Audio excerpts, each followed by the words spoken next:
we had, so the story of this match was the brass knuckles, right? The whole time. So on SmackDown yesterday and before SmackDown at the kickoff show, Logan was like, hey man, you know what? I don't need my brass knuckles. And he gives his brass knuckles to Michael Cole. And then he comes out on SmackDown and Cody's like, you can get another pair. I bet you have one right now. And Logan's like, no. And so he has Ryan Tran, the ref. Ryan pats down Logan and he gets to his right pocket and he's like, what's this? What is this? And he goes, like a fucking like high school, like looking through his locker because he's got drugs. And he's like, oh, yo man, these are Jake's pants. Like I didn't even know these were in there. I'm like, oh yeah, these aren't even my pants, bro. These aren't even my pants, bro. Like what the hell? I don't need. You know what? I don't need those. Take them and dispose of them.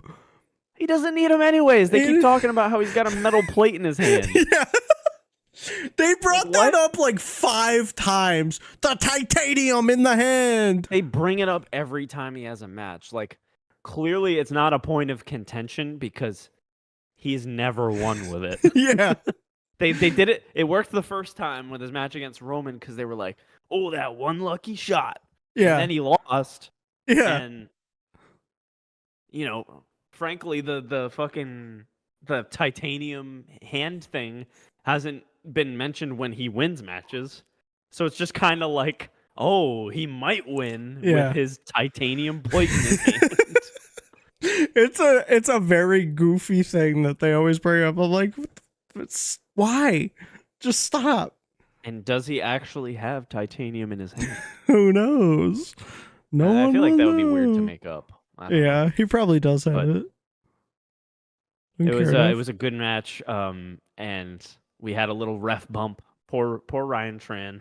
He's got to deal with Logan Paul sneaking in brass knuckles, and then he kind of gets bumped into, almost splashed in the corner by Cody, and then Cody moves out of the way, and Logan just fully splashes and takes out the ref. Yeah. And then here come the knuckles. He's got another pair. Yeah, so he has his little entourage in the crowd and gives him another pair, and some shit goes down, and that's when we had Michael Cole be like, "What are you doing?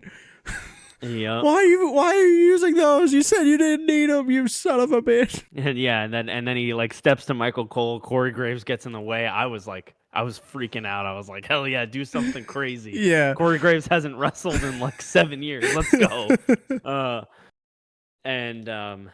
And then it's Cody's perfect distraction to just fucking suicide dive through the ropes. And, he literally just appeared in the camera frame. It was the camera turns. Oh shit, there's Cody.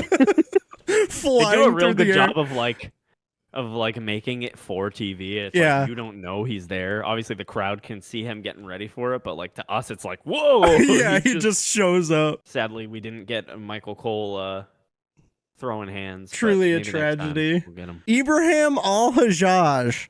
That guy is, I don't know, someone very famous in Saudi Arabia, I guess. Yeah, so I was saying I don't know anything about him, but what I've gathered, because he's done ring announcing before at those shows, and he was the ring announcer for this match, and what I'm gathering is he's like a very popular personality, and to me, it felt like Ryan Seacrest of Saudi Arabia.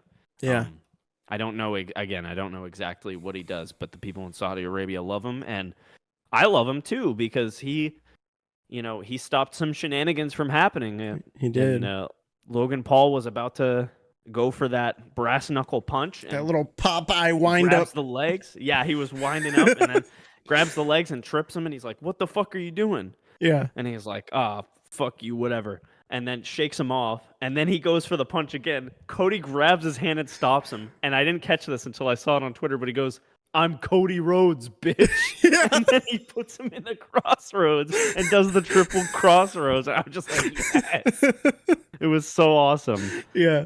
And then, triple crossroads, super finisher, gets the W. Yep. Cody retains. So, yeah, it's been, it was a very decent PLE, and it was a good time. It was very fun. Yeah. And I like the midday just for us. You know, it's nighttime for them, but just for us to be able to watch this at 1 p.m. and it's still like very early. It's still light out, which is nice. Yeah, like we're recording this at fucking 5 o'clock, and you know we have the whole Our day. night isn't over. You know, they're going to bed now. They're going tomorrow they're going to though. Tomorrow's a different story with Double or Nothing. Tomorrow we're gonna be fucking tired, dude. It's gonna, cause I think it starts at 7 and it is going to go on forever.